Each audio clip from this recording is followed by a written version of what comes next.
Hello students, welcome to my YouTube channel basic class में। और आज हम पढ़ने वाले हैं क्लास 10वीं का साइंस नंबर 2, जिसमें आज हमारा है चैप्टर नंबर 6, जिसका नाम है प्राणियों का वर्गीकरण, क्लासिफिकेशंस ऑफ एनिमल्स या लिविंग थिंग्स।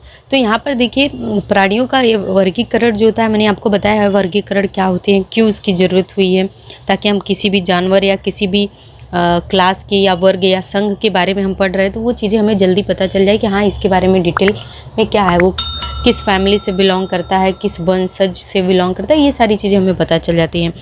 तो ये यहाँ पर आज हम इस पूरे चैप्टर का केवल आज स्वाध्याय पढ़ने वाले हैं, लेकिन यहाँ पे कुछ बुक में फिल इन द ब्लैंक्स जैसे दिया हुआ है, वो भी चीज़ें आप जान जाइए तो काफ़ी अच्छा रहेगा। तो यहाँ पर देखिए, आपको दिया है कि सजीव, इसमें दो ऑप्शन दिए हैं, आदि केंद्र की और दृश्य केंद्र की। जो रिक्त है उसको हम भर लेंगे। उसके बाद आदि केंद्र की का एग्जाम्पल मोनेरा है, एक कोशिकीय और बहुकोशिकीय। दृश्य केंद्र की में आ जाएंगे। यहाँ पे दृश्य केंद्र की का जो जगत होता है वो होता है प्रोटिस्टा। तो यहाँ पे एक कोशिकीय में प्रोटिस्टा लिख लेंगे।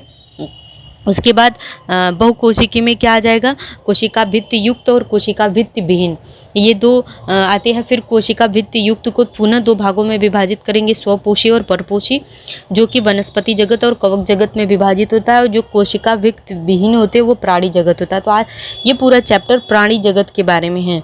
तो चलिए स्टार्ट करते हैं प्राणी जगत के बारे में। यहाँ पर एक जगह और भी है, फिल इन द ब्लैंक्स में करना है। ये आप को देखिए, एक जो है अवयव संस्थान, मतलब एक मनुष्य की संरचना दी गई, उसमें ब्रैकेट्स दिए गए हैं, जैसे ये मस्तिष्क हो गया, फेफड़ा, यकृत, रक्त वाहिनी, जांघ या त्वचा। उसके बाद यहाँ पे मुख, हृदय, अस्थि जिसे हड्डी भी बोलते हैं, वृक्क और चतुर्शिरस्क जिसे मांसपेशी बोलते हैं। तो ये चीज़ें यहाँ पर आप इसको कंप्लीट कर लेंगे। फिर हम आते हैं अपने स्वाध्याय पर। स्वाध्याय पे जितने भी प्रॉब्लम्स दिए गए हैं उन सारे प्रॉब्लम्स को सॉल्व करने वाले हैं। जैसे पहला प्रश्न दिया है स्वाध्याय में कि मुझे बूझो तो मैं कौन। तो ये इस प्रश्न का उत्तर मैं आपको लास्ट में बताऊंगी, क्योंकि मेरा आपसे यही रिक्वेस्ट है कि वीडियो को आप लास्ट तक जरूर देखिएगा। और अगर आप नए व्यूवर हैं तो चैनल को सब्सक्राइब कीजिए, लाइक कीजिए और ज़्यादा से ज़्यादा लोगों तक शेयर कीजिए। यहाँ पर देखिए, यहाँ पर दूसरा प्रश्न दिया है कि प्रत्येक की विशेषताएं वर्गीकरण के आधार पर लिखिए। कौन कौन सी चीज़ें दी गई हैं यहाँ पर, कन खजूरा, रोहू मछली, हाथी, पेंगुइन, सूसर जिसे घड़ियाल बोलते हैं, टोड, वायवी, छिपकली, हुक, वर्म और जेलीफिश, गोम। ये गोम को ही क्या, कन खजूरा को ही गोम भी बोला जाता है। हिंदी में, मराठी में गोम बोलते हैं, हिंदी में कन खजूरा बोलते हैं। तो ये दो चीज़ें अलग अलग दी है, लेकिन ये दोनों एक ही चीज़ है। कन खजूरा को मराठी में गोम बोलते हैं। तो चलिए स्टार्ट करते हैं। तो पहला दिया हुआ है रोहू मछली। तो रोहू मछली क्या होती है देख लीजिए। यहाँ पर रोहू मांसा मतलब उसका वर्गीकरण है, जगत प्राणी है, उपजगत समपृष्ठ रज्जु वाला है। यहाँ पर उसके बाद क्या क्या चीज़ें दी गई हैं वर्गीकरण में, संघ भी समपृष्ठ रज्जु है, उपसंघ शीर्ष पृष्ठ रज्जु जिसे इंग्लिश में वर्टिब्रेटा बोलते हैं, वर्ग मत्स्य का है, मछली में पीसेस बोलते हैं इंग्लिश में, और उपवर्ग अस्थि मज्जा युक्त। तो यहाँ पर इसके लक्षण क्या क्या होते हैं, आपके बुक में भी ये सब दिया गया है, जैसे आप लिख सकते हैं। जैसे इसका लक्षण हो गया, पृष्ठ रज्जु युक्त के सभी लक्षण मत्स्य वर्ग में अर्थात मछली के सभी प्रजातियों में दिखाई देते हैं। इनका शरीर जलीय जीवन के लिए अनुकूल होता है। रोहू मछली मीठे पानी में रहती है। रोहू मछली गड़फड़ों द्वारा श्वसन करती है। इनका अंतः कंकाल अस्थिमय होता है। इनके शरीर तैरने के लिए एक जोड़े युग्मित पंख होते हैं। पुच्छ पंख का उपयोग करके मछलियां तैरते समय अपनी दिशा बदल सकती हैं। तो ये रोहू मछली हो गया। उसके बाद कन खजूरा दिया है, जिसे गोजर भी बोला जाता है। गाँव में गोजर भी, या लोकल भाषा में गोजर बोलते हैं, जिससे मैंने बोला कन खजूरा, गोम ही को ही बोलते हैं, गोम मराठी में बोलते हैं। इसका वर्गीकरण, जिसका जो फाइलम होगा एनिमल होगा, एनिमेलिया इंग्लिश में बोलेंगे। उपजगत असमपृष्ठ रज्जु और संघ संधिपाद। लक्षण क्या होते हैं, छोटे टुकड़ों द्वारा जुड़कर निर्मित उपांग दिखाई देते हैं। इनके शरीर के आसपास काइटिन युक्त बाह्य कंकाल होता है। कीड़े का संधिपाद प्राणी संघ में समावेश होता है। गोजर या कन खजूरा के शरीर में अनेक पैर होते हैं, इसलिए इस प्राणी को शतपाद भी कहा जाता है। ये प्रश्न पूछा जा सकता है कि कन खजूरा को और किस नाम से जाना जाता है। शतपाद मतलब 100 पैर वाला, मतलब कई पैर होते हैं, तो इसलिए इसको शतपाद बोलते हैं। इस प्राणी का शरीर त्रिस्तरीय, द्विपार्श्व सममित देह गुहायुक्त तथा खंडीभूत होता है। ठीक है, तो ये हो गया। इसके बाद अगला क्या दिया हुआ है, अगला दिया हाथी। तो हाथी का वर्गीकरण हम देख लेते हैं। एलिफेंट, हाथी का वर्गीकरण यहाँ पर आप देख लीजिए दिया हुआ है। आप स्क्रीनशॉट लेकर इसको लिख सकते हैं आसानी से। यहाँ पर देख लीजिए पूरा इसका स्क्रीनशॉट लेकर आप लिख सकते हैं। मैं नहीं चाहती कि वीडियो बहुत बड़ा हो। जैसे इसका जगत, उपजगत, संपृष्ठरज्जु, शीर्ष पृष्ठरज्जु, वर्ग स्तनधारी। हाथी संपृष्ठरज्जु संघ के स्तनधारी प्राणी वर्ग के का प्राणी। हाथी का जरायुज प्राणी है। मादा हाथी बच्चों को जन्म देती है। इनके शरीर में दुग्ध ग्रंथियाँ होती है। मादा हाथिनी अपने बच्चों को अपना दूध पिलाकर बच्चों का पालन पोषण करती है। हाथी एक उष्ण रक्त वाला प्राणी। हाथी के शरीर का विभाजन सिर, धड़, गर्दन तथा पूंछ में हुआ है। हाथी का शरीर विशाल होता है। हाथी एक शाकाहारी प्राणी है। तो इसका इस तरीके से कर लेंगे। अगला इसी में दिया है पेंगुइन। पेंगुइन भी जो है यहाँ पर देख लीजिए पेंगुइन का वर्गीकरण। यहाँ पर पेंगुइन में क्या होते हैं, क्या क्या चीज़ें हैं, उसकी विशेषताएं क्या हैं। ये प्राणी जगत में संपृष्ठरज्जु, संघ संपृष्ठरज्जु, उपसंघ शीर्ष पृष्ठरज्जु और वर्ग पक्षी में आता है।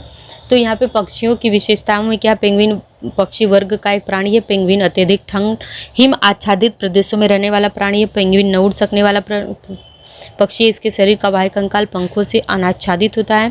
पेंगुइन का अनुकूल हिमच्छादित प्रदेशों में रहने के लिए हुआ है अनुकूलन। उसके बाद पेंगुइन उच्च रक्त वाला प्राणी है। इसके शरीर में मेरुदंड पाया जाता है। पेंगुइन को अग्रपाद का रूपांतरण लंबे पंखों में हुआ है। पेंगुइन अपने लंबे पंखों की सहायता से ठंडी हवाओं से अपनी रक्षा करता है। तो ये इसका हो जाएगा। इसके बाद पेंगुइन के बाद यह है घड़ियाल, जिसे सूसर भी बोलते हैं, मराठी वर्ड है ये भी। सूसर जो है एक मराठी शब्द है। तो यहाँ पर देखिए घड़ियाल का वर्गीकरण आप देख पा रहे हैं। यहाँ पे ये भी प्राणी में आता है। संपृष्ठरज्जु, संपृष्ठरज्जु, उपसंघ शीर्ष पृष्ठरज्जु और सरीसृप में आता है। तो रेप्टिलिया जिसे इंग्लिश में बोलते हैं। तो यहाँ पे देखिए घड़ियाल सरीसृप वर्ग का एक संपृष्ठरज्जु प्राणी है। घड़ियाल पानी में निवास करता है, परंतु घड़ियाल पानी में श्वसन नहीं कर सकता। घड़ियाल शीत रक्त वाला प्राणी है। इसके इस भारी भरकम शरीर की तुलना में पैर अपेक्षाकृत कमजोर होते हैं, इसलिए घड़ियाल पैर की सहायता से धीरे धीरे रेंगते हुए चलते हैं।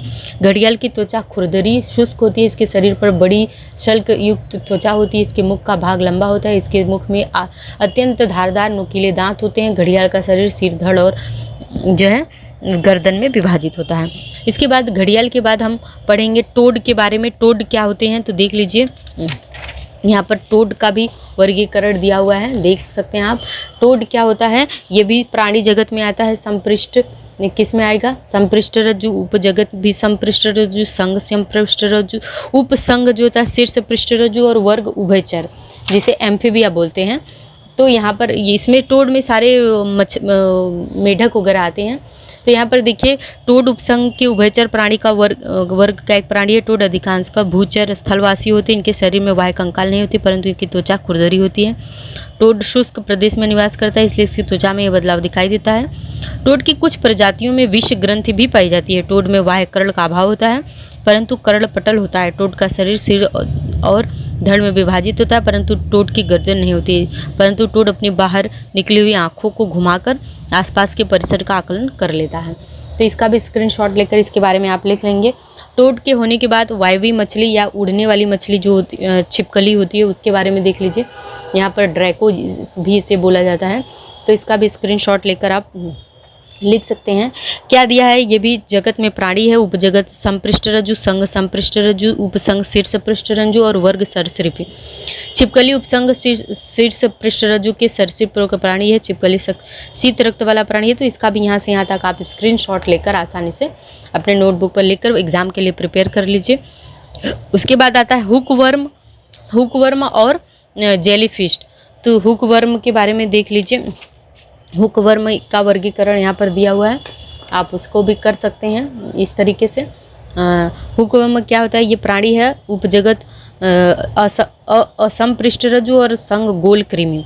हुकवर्म का शरीर पतले धागे के समान बेलनाकार होता है। गोल कृमि की लंबाई 5 mm से 10 mm तक होती है। मानव के शरीर में अंतः परजीवी जिसे परपोषी बोलते के रूप में होता है।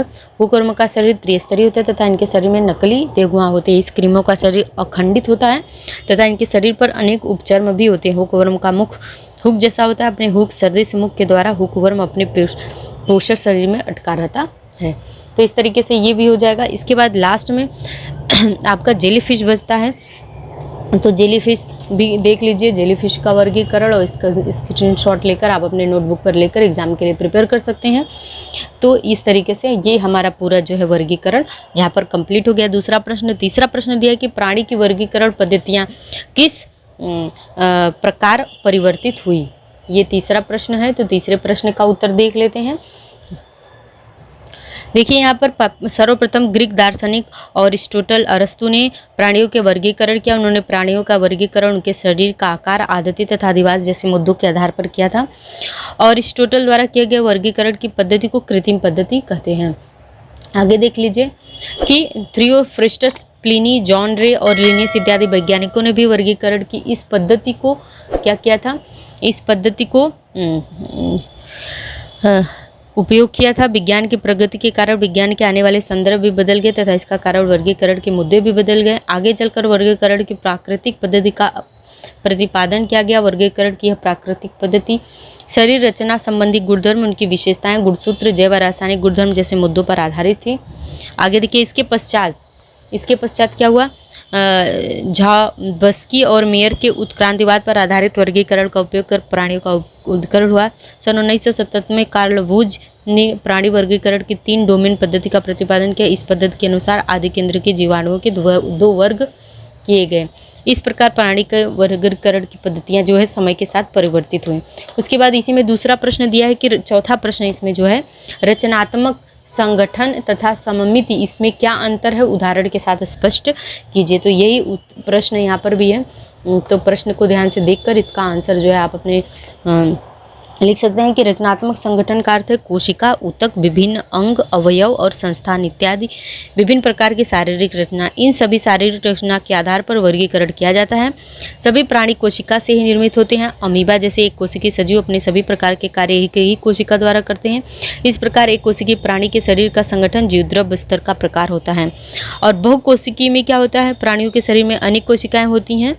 कुछ प्राणियों के शरीर में समान कार्य करने वाली कोशिकाओं का बहुत अर्थात ऊतक होते हैं, जैसे वो सिलेंट्रेटा निडारिया प्राणी है। इसी प्रकार कुछ प्राणियों के शरीर में विकास होने पर अंग निर्मित होते हैं, तत्पश्चात उसके शरीर में अंग संस्थान निर्मित होते हैं, जैसे चपटे कृमि संघ वाले प्राणी, उनके उत्क्रांत हुए प्राणी संघ। उत्क्रांति प्राणियों में इस प्रकार के धीरे धीरे परिवर्तन होने से विभिन्न प्राणी क्या करते हैं, संघ में जटिल तथा रचनात्मक संगठन का समावेश होता है। सममित प्राणी की रचना का आधार दर्शाता है।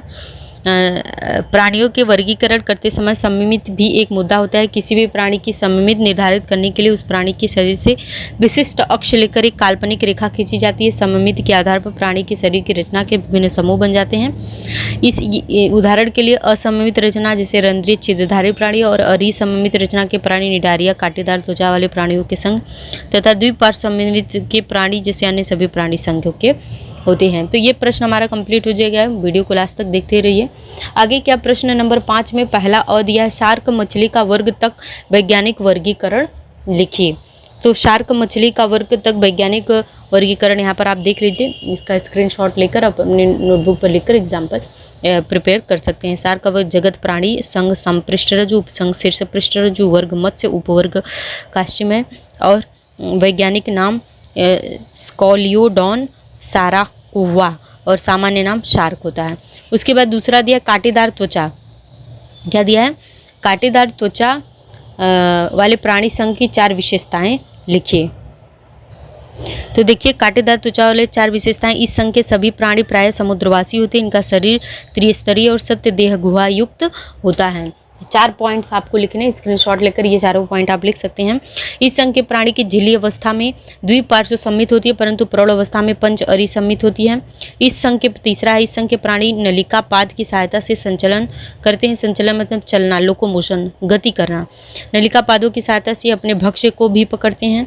चौथा, कुछ प्राणी को संचलन नहीं करते हैं, वे प्राणी स्थानबद्ध होते हैं। इन प्राणियों का कंकाल कैल्शियम कार्बोनेट युक्त कांटों तथा पट्टिकाओं का बना होता है। कांटेदार त्वचा वाले प्राणियों के पुनरुत्थान या पुनर्निर्मित की क्षमता बहुत अच्छी होती है। ये 6वां पॉइंट हो गया।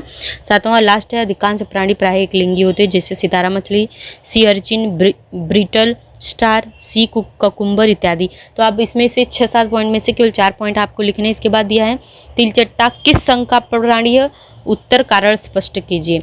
तो यहाँ पे ये देखिए आप तिलचट्टा के बारे में देख पा रहे हैं।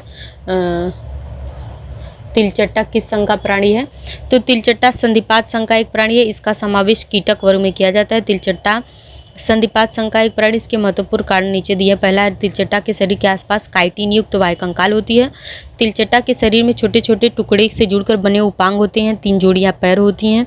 तिलचट्टा का शरीर त्रिजन्य स्तरीय सत्य देहुआ और द्विपार्श्व सममित खंडीभूत होता है। तिलचट्टा के शरीर में श्वसन के लिए श्वास रंध्र और श्वास नलिकाओं का जाल होता है।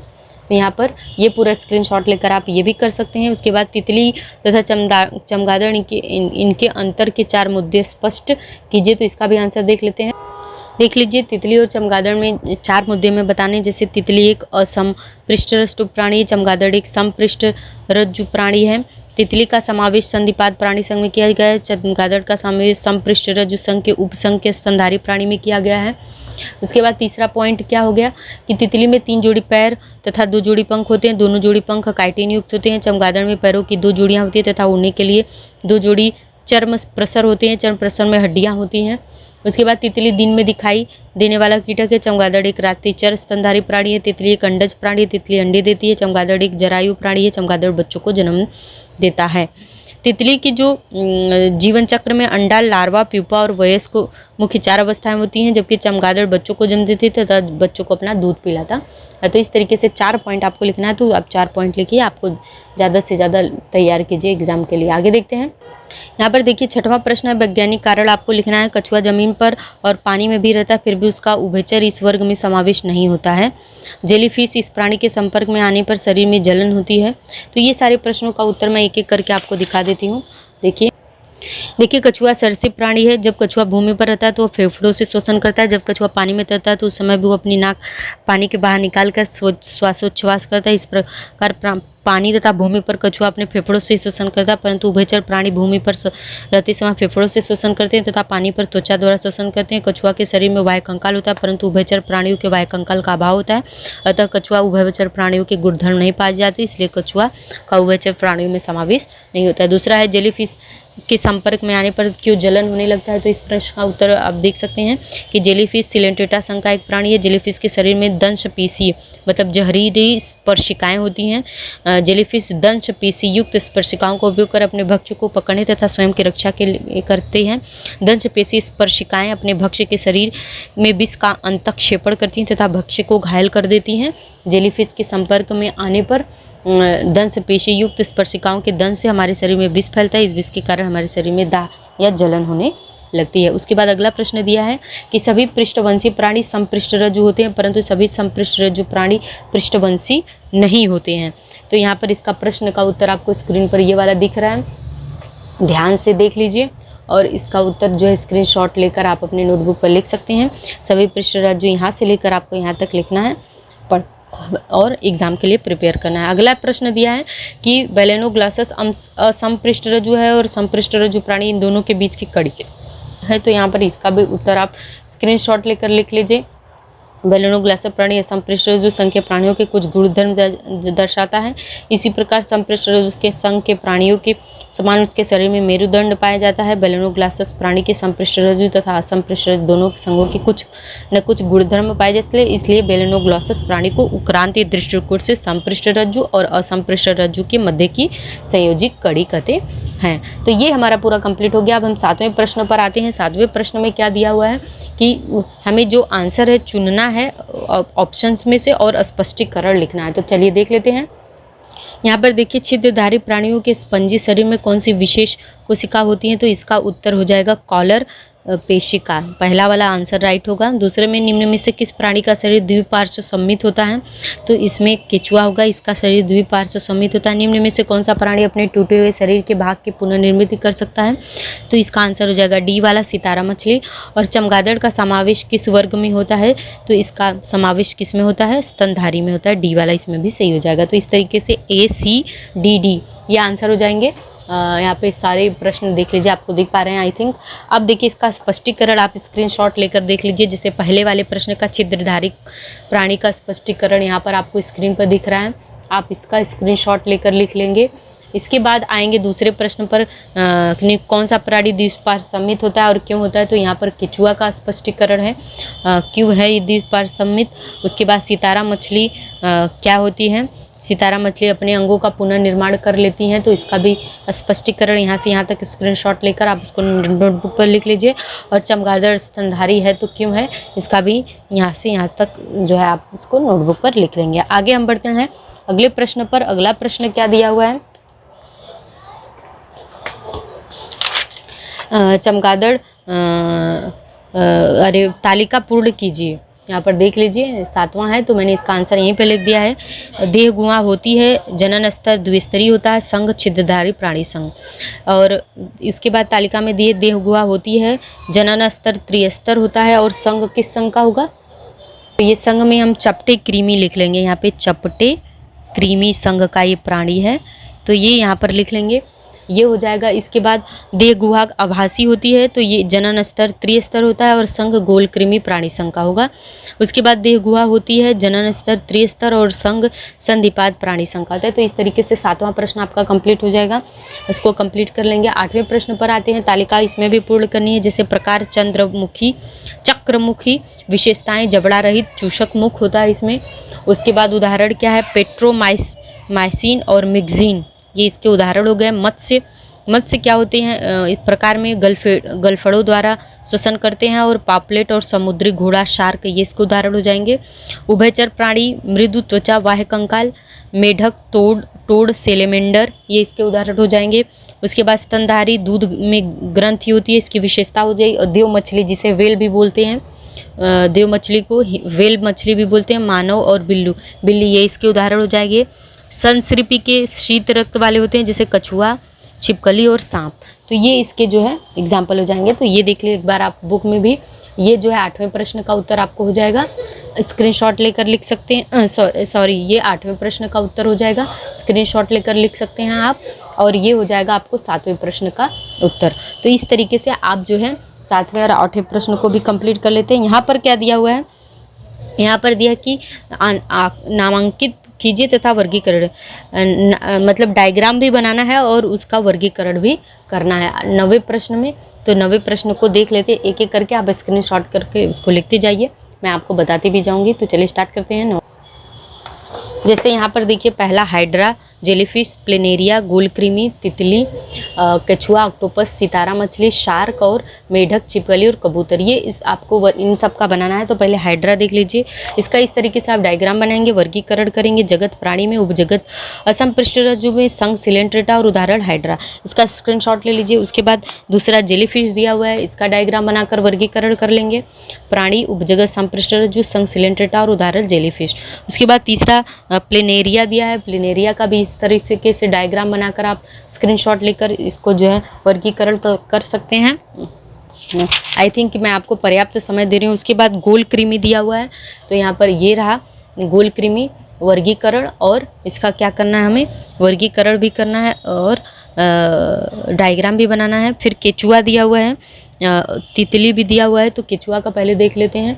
ये रहा केचुआ का डायग्राम और ये रहा उसका वर्गीकरण। उसके बाद जोंक भी एक्स्ट्रा क्वेश्चन में हो जाएगा, आपकी बुक में तो नहीं दिया है। तितली प्रश्न में नहीं दिया है। तितली का वर्गीकरण इस तरीके से डायग्राम बना लेंगे, नाम भी लिखना है, नामांकित चित्र बनाए, जैसे सिर, पंख, उदर, तो सब चीज़ों का नाम भी लिखना है। तो यहाँ पे इसका वर्गीकरण भी आप कर लेंगे। तितली के बाद आता है केचुआ, तो हो गया है। तितली के बाद आती है सितारा मछली और ऑक्टोपस। तो चलिए देख लेते हैं ऑक्टोपस को। ये रहा हमारा ऑक्टोपस, इसका डायग्राम इस तरीके से बनाकर नलिका, आँख, चूषक सब नाम लिख लेंगे। और वर्गीकरण प्राणी का संपृष्ठरज्जु, संघ मृदु कवचधारी और ऑक्टोपस इसका उदाहरण हो गया। फिर स्टार फिश पर आते हैं। स्टार फिश का इस तरीके से, इसमें तो नाम नहीं दिया है, वर्गीकरण कर लेंगे और इसको डायग्राम बना देंगे। उसके बाद शार्क भी देख लीजिए, शार्क का पूरा नाम और वर्गीकरण करना है आपको, इसका भी स्क्रीनशॉट लेकर आप कर सकते हैं। सभी प्रश्नों का उत्तर आपको स्क्रीन पर आसानी से मिल जाएगा। फिर छिपकली, अरे मेढक, छिपकली और कबूतर, 3 और बचते हैं। तो ये हो गया मेढक। मेढक का डायग्राम बनाकर, स्केच बनाकर आप इसका नाम लिखेंगे, इसका वर्गीकरण करेंगे।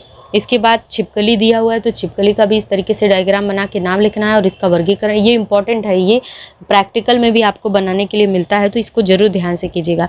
फिर कबूतर के बारे में दिया है, कबूतर का हमें इस तरीके से डायग्राम बनाकर वर्गीकरण करना है।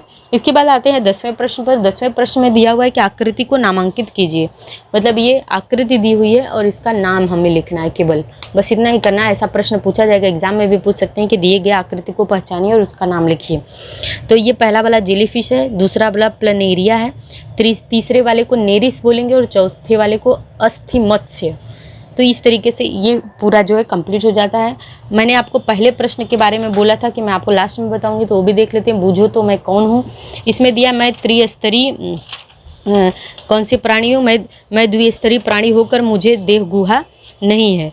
तो ये यहाँ पर देखिए, इसका मैं एक एक का प्रश्न पढ़ती रहूँगी, आंसर स्क्रीन पर दिखता रहेगा।